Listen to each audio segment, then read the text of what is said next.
ఇప్పుడు AP express updates చూద్దాం.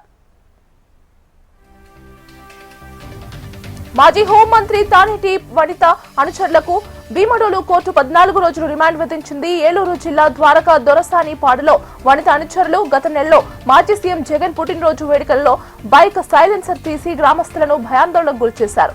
సమాచారం అందుకున్న పోలీసులు అక్కడికి చేరుకుని సిద్ధం చేస్తున్న బైక్ ను సీజ్ చేస్తున్న సమయంలో వనిత అనుచరులు పోలీసులపై తిరగబడి వారిపై దాడి చేసి బైక్లను పెట్రోల్ పోసి అంటించే ప్రయత్నం చేశారు. దీంతో వారిపై కేసు నమోదు చేసి భీమడోలు కోర్టులో హాజరుపరిచారు. ప్రభుత్వ అధికారులపై బెదిరించేందుకు పాల్పడితే ఎట్టి పరిస్థితుల్లోనూ ఉపేక్షించబోమని ఎమ్మెల్యే కాల్వ శ్రీనివాసులు హెచ్చరించారు.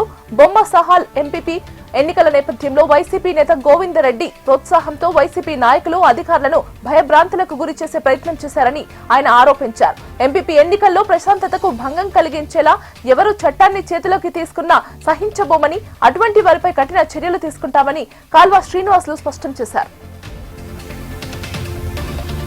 మాజీ సీఎం జగన్ పై ఆముదల వలస MLA Koona Ravi hot comments చేశారు. సీఎం చంద్రబాబు పాలనలో అన్ని హామీలు అమలు చేసి జగన్ కి చెంపపెట్టులాగా 18 నెలల పాలన రుజువు చేసిందన్నారు. సైకో చేష్టల వల్ల ఈ రోజుకి రాష్ట్రం తేరుకోలేకపోతుందని ఆరోపించారు. విద్యుత్ సంస్కరణలు తెచ్చి తదా విధంగా విద్యుత్ అందిస్తున్న ఏకైక నాయకుడు చంద్రబాబు అన్నారు. చంద్రబాబు పరిపాలన విధానం కారణంగానే పెట్టుబడులు వరదలా వస్తున్నాయని వివరించారు. అందుల కోసం లిపిని సృష్టించి మా జీవితాల్లో వెలుగులు నింపిన మహనీయుడు లూయిస్ బ్రెయిలీ అని రాజోలు ప్రభుత్వ డిగ్రీ కళాశాల ప్రిన్సిపల్ సాయిబాబా తెలిపారు. కళాశాలలో బ్రెయిలీ జయంతి వేడుకలను నిర్వహించి ఆయన చిత్రపటానికి పూలమాల వేసి నివాళులర్పించారు. తమ వంటి అందులు సామాన్యులతో సమానంగా అన్ని రంగాల్లో ముందుండేలా ఆలోచించి లూయిస్ బ్రెయిలీ 6 చుక్కలతో కూడిన లిపిని తయారు చేశారన్నారు. దీనికి సంబంధించిన పలక ఆధారంగా బ్రెయిలీకి జయంతి శుభాకాంక్షలు రాసి చదివి వినిపించారు. అంబేద్కర్ కోనసీమ జిల్లా ముమ్మిడివరం నియోజకవర్గంలో సంక్రాంతి పండుగ సందడి మొదలైంది.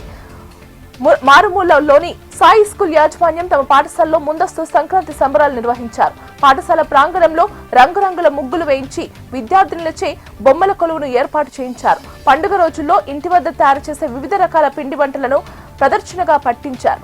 చిన్నారులకు భోగి పళ్ళు వేసి గొబ్బెమ్మల పాటలు పాడించారు, డాన్సులు చేయించారు.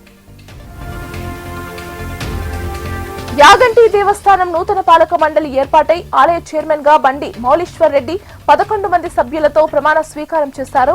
యాగంటి ఉమామహేశ్వర స్వామి ఆలయం అభివృద్ధికి తన వంతు తోడ్పాటు ఎల్లవేళలా ఉంటుందని మంత్రి బీసీ జనార్దన్ రెడ్డి అన్నారు.